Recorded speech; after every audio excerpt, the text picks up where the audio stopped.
What is up, guys? Stark here. I am back for another Fate video, and in today's video we are going to be doing the 25 Days of Fate again for the year of 2020. So for those of you not familiar with it, we will be doing 25 Fate related videos of some sort in 25 days, and you know, it's become a bit of a tradition, I guess, over the last couple of years. So we're going to go headstrong into 2020's 25 Days of Fate. Hopefully you guys enjoyed the videos. And to start with, for number 1, we are going to be doing the December calendar for 2020. So it's going to be a bit of a simple month, really. I guess it's not really a bad thing. There are a few banners in there to pull for, and there's actually some pretty good banners to pull on. And then there's a big event in the middle of the month, presumably, which is going to require a lot of farming. So it's nice that before and after is a bit of a downtime period, assuming everything goes according to plan. But for now, this is what we have.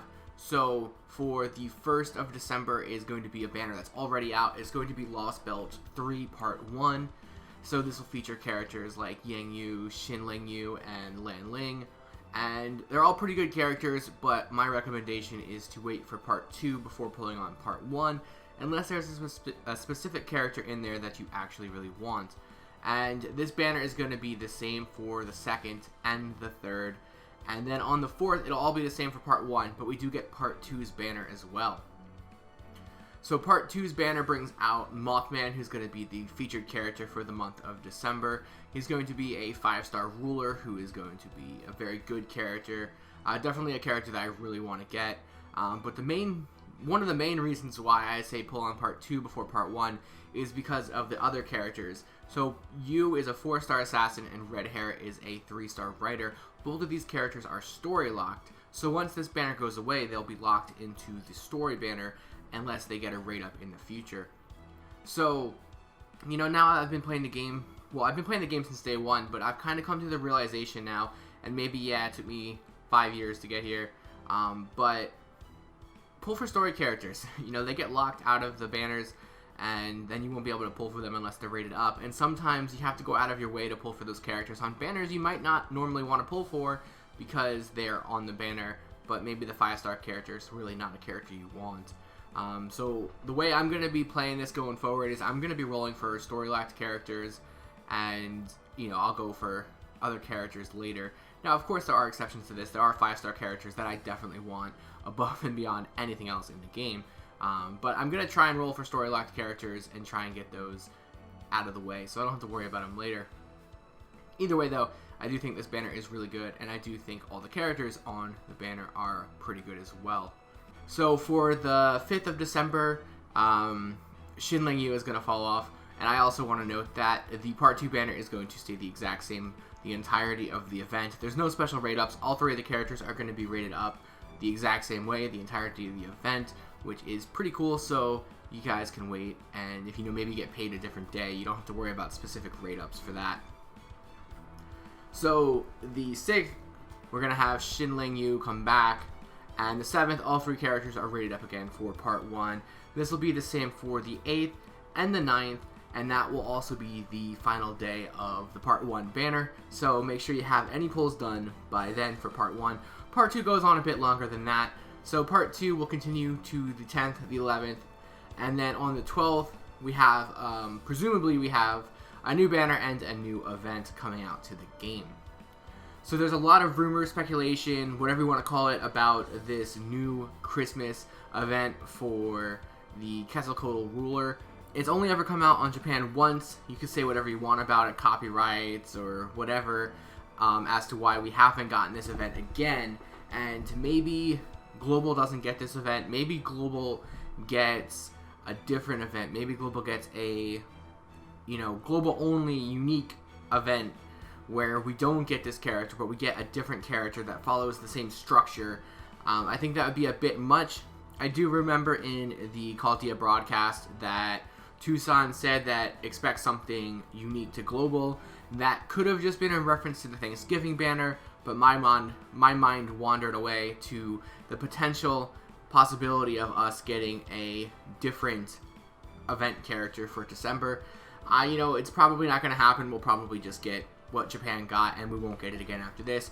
But either way, expect something around the 12th of December. This will be a lottery event, so make sure you have your apples saved up, make sure you're ready to go for farming, and hopefully it is the event that Japan got. You know, I would hate, even if it is something exclusive to Global, I wouldn't really like that much, because that means we're not going to get something that Japan got, and that kind of just leaves a sour taste in my mouth, knowing that I'll never get this character because I don't have her on Japan, and the odds of this event coming back are very slim at this point. Anyway, though, if we do get this event, she's a good character to get. Lottery events are always really good. And it does come out with a new banner as well, and this is going to bring out the new 5-star Lancer, Bradamante. So she's not limited, so you can pull her for any banner. So it is kind of a bit of a step back from other Christmas banners. But don't be alarmed just because of that. I'm not like changing my plans here. I'm still going to be doing the Christmas giveaway, the traditional Christmas giveaway on Christmas. I will make a video for that tomorrow. That'll be day 2 of the 25 Days of Fate. You know, I debated whether or not I wanted to make that day 1 like I usually do, but the calendar always goes day 1 now. So we'll do the giveaway video tomorrow, but just, you know, if you guys are watching this, know that there is going to be a giveaway again this year. So definitely stay tuned for tomorrow's video to get all the details for that. But Bradamante's banner does come out with both versions of Martha. So if you are looking for either one of those, then this will be a very good opportunity to pick up those characters. And it is nice to see the summer characters come back on, you know, different banners. It's happening more and more as the game progresses. So you're not exclusively limited to getting those characters on the summer banners, which don't come back anymore for some of the older units. So this is a really cool thing in my opinion if you are a fan of Martha. So the 13th is going to stay the same, and the 14th will also be the same. The 15th ruler Martha goes away, just leaving Rita Martha and Bradamante. And the 16th will also be the same. And the 17th, the Marthas switch out, and this will be the same for the 18th. And this will be the final day for Mothman's banner, presumably.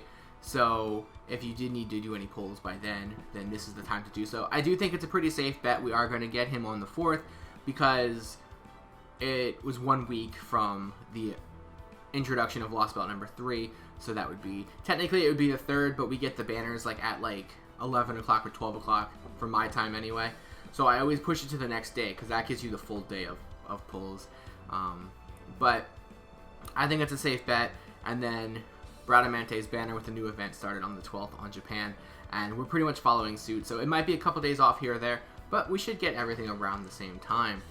And also, I will be pulling for Mothman, so whenever he is officially announced, stay tuned, like pay attention to Twitter and stuff to see when I'm going to go live with my pulls. I will be streaming my pulls live on Twitch, so definitely stop by for that. Hopefully we have better luck than we did with Satonai.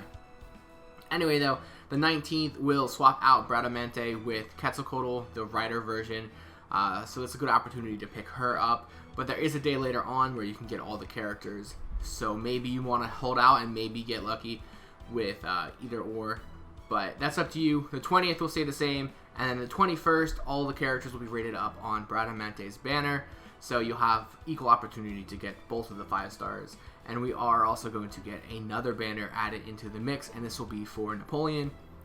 So this is another banner that's coming out. It's a pretty good banner, but it's a skippable banner in my opinion, because these characters are easily attainable elsewhere. You can get them, you can get spooked by them at any point in the game. So realistically speaking, I don't think anyone should be pulling for Napoleon at this point in time, strictly because it ends at the end of the year, which means that the New Year's banner will start as soon as it ends. And if I had to guess, I'd say the New Year's banner is going to be significantly better than the Napoleon banner. So at the end of the day, I guess that is just your decision, but if you're asking me, I would definitely say to avoid that banner at all costs because of New Year's, basically. You know, even if you don't want Benny Emma, who's going to be the New Year's servant, there's always really good servants rated up for New Year's, so wasting all your courts right before that comes out is going to be, in my opinion, is going to be a very bad idea. Unless, of course, you want Thomas Edison, who is a story-locked servant. But, again, I don't think that's really necessary to go after Edison just to get him for story-locked. He comes back decently enough, and this definitely isn't the banner to pull for if you do want him. So just pull for it on a different banner. The 22nd will stay the same, and then the 23rd, Quetzalcoatl will fall off of her banner, and Napoleon's banner stays the same. The 24th, Edison falls off, so it'll just be Valkyrie and Napoleon. And then the 25th, Valkyrie and Edison switch. And this will be the final day for Bradamante's banner, so anything you need to do there is needed to be pulled for before the 25th ends. But once again, Bradamante is not limited, so you can pull for her whenever and get spooked. The 26th, all 3 characters are rated up again on Napoleon's banner, and the 27th, Edison goes away, and this will be the same for the 28th. The 29th, Edison switches with Valkyrie. This will be the same for the 30th. And then for the 31st, all 3 of them will be rated up once again to round out the year. So that is another character or calendar video in the books. My personal opinion, I think Mothman is a pullable banner. It's the only really good, maybe / necessary banner to pull for on this month. Of course, me personally, I'm going to pull for Mothman, and as soon as I pull for Mothman, I'm going to go back and pull on Lost Bell Part 1 banner, and then I will also be pulling for Bradamante. So I'm going to be doing a lot of pulls during the month of December. But that's just me personally.